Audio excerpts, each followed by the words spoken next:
Life had drastically changed for me ever since I lost my sight completely about a year ago. Although most people are kind and supportive, I come across the occasional entitled and rude person. This is the story of one such woman and her young son. Don't forget to like and subscribe for more inspiring stories. I am a 28-year-old woman who recently went blind. I contracted histoplasmosis as a teenager during a volunteer mission to help rebuild areas in Mississippi after Hurricane Katrina. The condition progressed slowly and migrated to my eyes, eventually leading to my complete blindness. This introduced me to a whole new world. Navigating this new reality was a daily challenge, filled with obstacles that required me to adapt constantly. I am learning to adjust to a world without sight, but there are still moments when I need help or make mistakes because I am no longer sighted. On the day in question, I decided to venture out into the world to reclaim some independence. My brother, who has been an incredible support system since my diagnosis, helped me by typing out this recount of the day's events. It was a sunny afternoon when I decided to visit a quaint local cafe, known for its quiet atmosphere and friendly staff. A perfect setting for what I hoped would be a peaceful lunch. Upon entering the cafe, I was using my cane to navigate through the unfamiliar layout. My cane is a sleek, functional one that is indispensable for my mobility. As I carefully made my way toward the table, my cane unexpectedly hit something softer than the usual furniture. It was a brief encounter, but one that would escalate rather quickly and unexpectedly. "Hey, you hit my son!" A sharp voice cut through the chatter of the cafe. I turned towards the direction of the voice, apologizing immediately. "I'm so sorry, ma'am. I didn't see him there," I said. "How could you not see him? He's clearly right here." The voice escalated in disbelief and anger. Trying to remain calm, I explained, "Ma'am, I'm blind. I can't see anything or anyone, which is why I use this cane to navigate." Her response was filled with incredulity. "You're not blind. You're faking it. My son deserves to play with this more than you." Before I could process her words, her son, a young boy by the sound of his giggles, snatched the cane from my hands. The world around me, already invisible, seemed to spin faster as I suddenly felt my safety net yanked away. Standing in the middle of the cafe, disoriented and vulnerable, I pleaded, "Please give that back. I really do need it." But the mother's footsteps faded, leaving me stranded. The next moments were a blur of panic.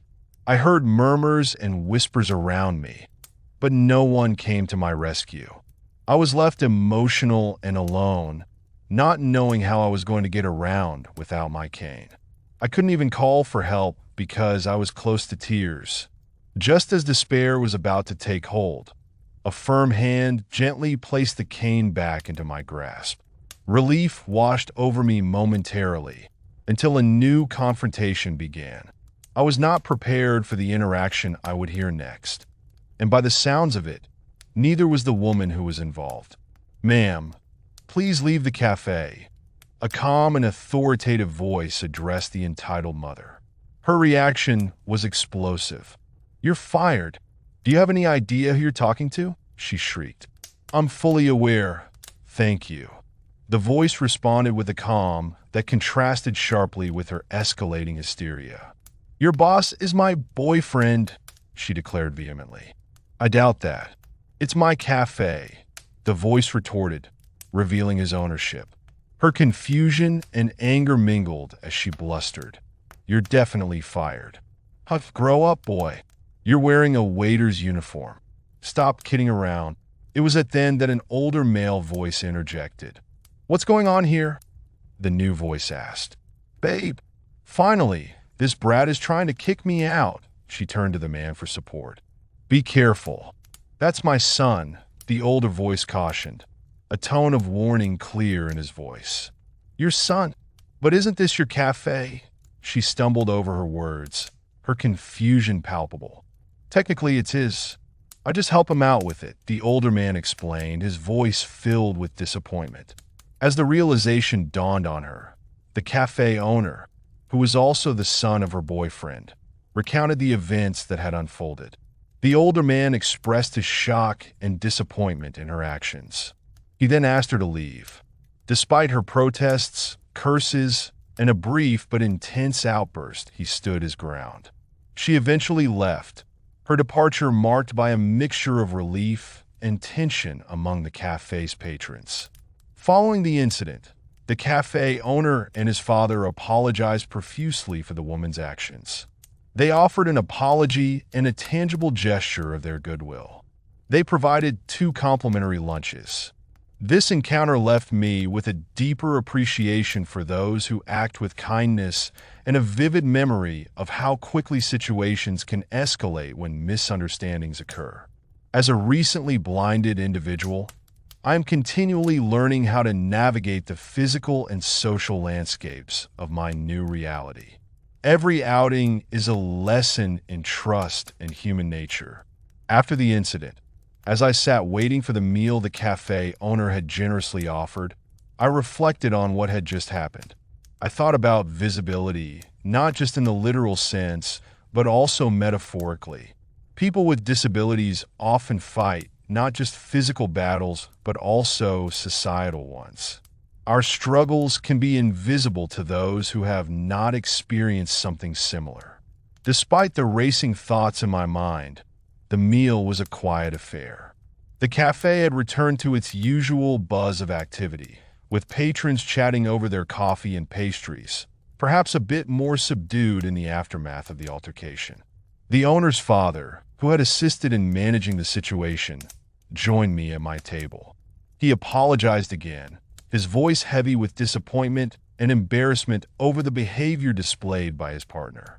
"We try to cultivate a space of respect and kindness here," he explained. "What you experience today is not what we stand for." I nodded, understanding this complicated involvement in the situation. Family dynamics can complicate professional environments, and his decision to stand by his son's handling of the situation spoke volumes about his values and respect for the dignity of all his patrons. As we talked, he shared a bit more about the cafe's history. It was a family-owned business, passed down from his parents. His son had taken over the management a few years back, introducing modern elements to the cafe while maintaining the warm, welcoming atmosphere that had become its hallmark. The conversation was a pleasant diversion from the earlier events and provided a sense of closure to the ordeal. The owner's father was not just apologetic, but genuinely interested in learning about the challenges faced by visually impaired individuals. He expressed a desire to make the cafe more accessible, asking for suggestions on improvements that could be made to better accommodate all customers, regardless of their physical abilities. As the meal concluded and the taxi they had called for me arrived, I felt a mix of emotions. There was gratitude for the kindness and support shown by the cafe staff and its owners.